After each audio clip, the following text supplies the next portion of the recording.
One day, back in 1995, a father and his 8-year-old daughter moved right next door to my friend, Rabbi Moshe Brisky, the Chabad ambassador to Agoura Hills, California.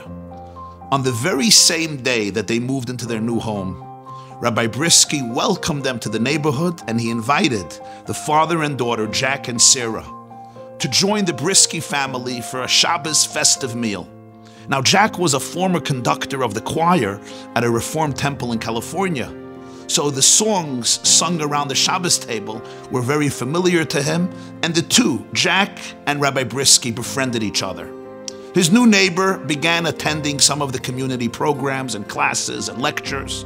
One evening, the rabbi gave a class entitled Faith and Suffering, and when he concluded the lecture, Jack broke down sobbing. It was then that Rabbi Brisky invited him into his office. They sat down, and Jack shared with him his personal story. A year before I moved to Agoura Hills, Jack tells Rabbi Brisky, my wife and I were married with 3 little beautiful children. We made a good living, we were happy, life was blissful.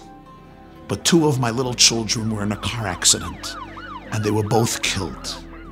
Following the tragedy, I just fell apart. I descended into the abyss. I became depressed. Therapist after therapist, nobody can help me. I could not go back to work. I lost my job. I simply could not function. My marriage could not stand up to the profound grief, and a divorce soon followed. My wife took my 3rd and only surviving daughter, Sarah, and she left the house. I was now a complete mess, alone in the world, no hope, no family, no anchor. Life became darker each day. The sun never came out for me. The pain was incessant and overwhelming. I decided to put an end to my misery, to end my life. I wanted to bid farewell to my daughter on a positive note. So I called my ex-wife and I asked her, can I take out Sarah to the movies? She said, yeah, go ahead.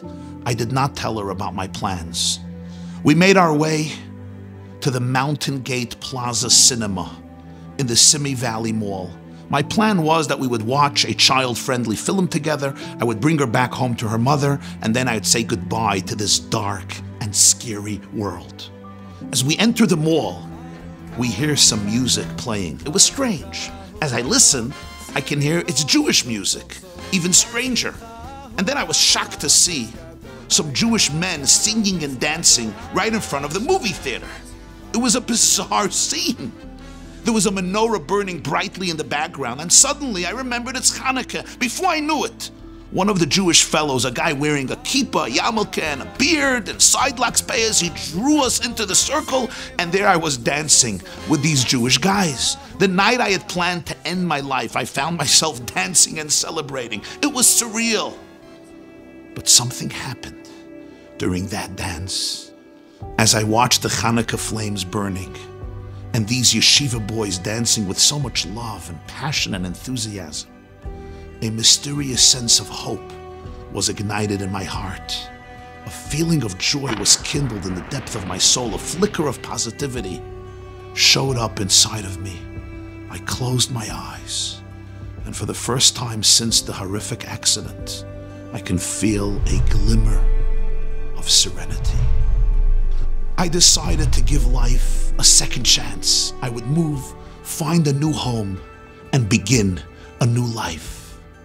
So I found this house in Agoura Hills, and I prayed to God that it would be the right place and everything would work out. And there, on the very day I moved with my daughter, you were standing outside inviting me for a Shabbos meal. Rabbi Moshe Brisky listened to the story. He wiped away a tear.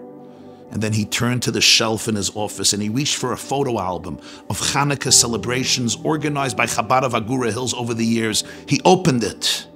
He flipped through the pages and then he retrieved one photo entitled Chanukah at the Simi Valley Mall.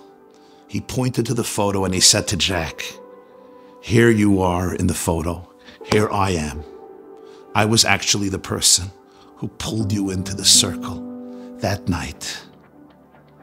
As they both wept emotionally, Rabbi Brisky said to Jack, I remember that night very well, and I'll tell you why. You see, each year at Chabad we choose another mall.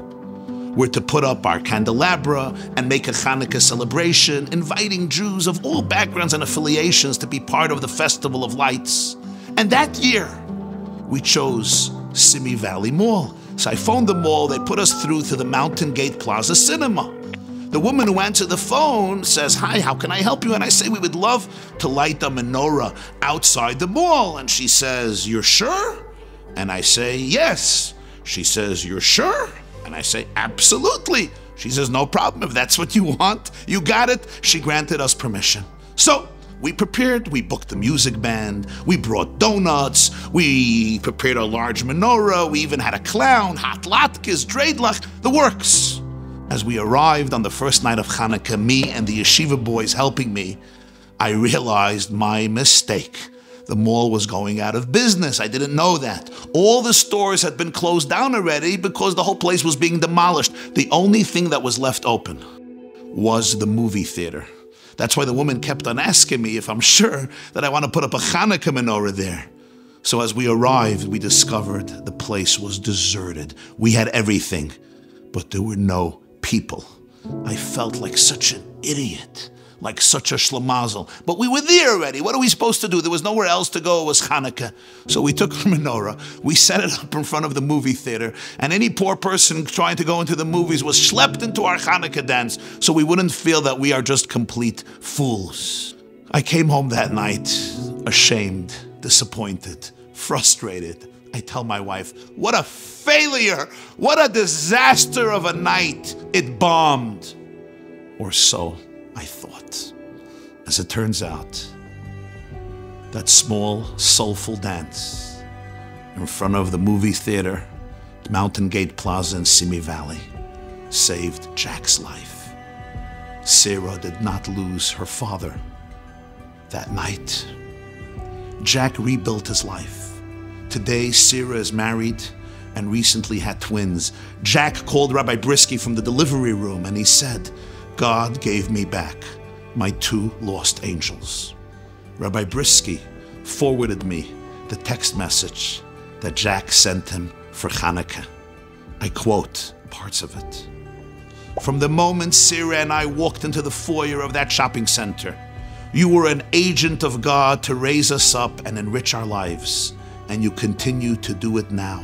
It occurred to me that had it not been for you that Chanukah night 27 years ago, our worlds would have been entirely different, terrifyingly different. I owe you a debt that I could never repay other than telling you that you are surely one of my life's greatest friends. I love you like a brother, and you are one of God's most holy blessings to me, my family, and the world. Thank you, thank you, thank you. Love, Jack. There are no ordinary days or monotonous nights in God's master plan. There are no real failures in the ultimate story of life. Wherever you are, muster the courage to kindle a flame of love and joy, and the miracles will follow.